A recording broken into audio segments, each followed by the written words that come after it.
વાત વડોદરાની જ કરજણમાં આવેલ એનબી શાહ હાઈસ્કૂલમાં ચાલુ ક્લાસે વિદ્યાર્થીઓ પર છત પરથી પોપડા પડ્યા છે।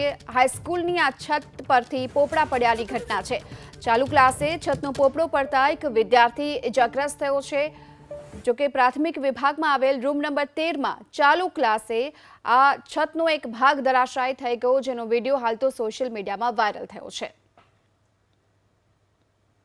શાયનબીના ધોરણ 7 અના ત્રીજા માળે એક નાનો પોપડો પડેલો છતનો, અને તરત વિદ્યાર્થીઓ, શાળા છૂટવાનો સમય હતો, વિદ્યાર્થીઓ બહાર જ નીકળતા હતા, તરત વિદ્યાર્થીઓને બહાર કાઢી નાખવામાં આવ્યા હતા।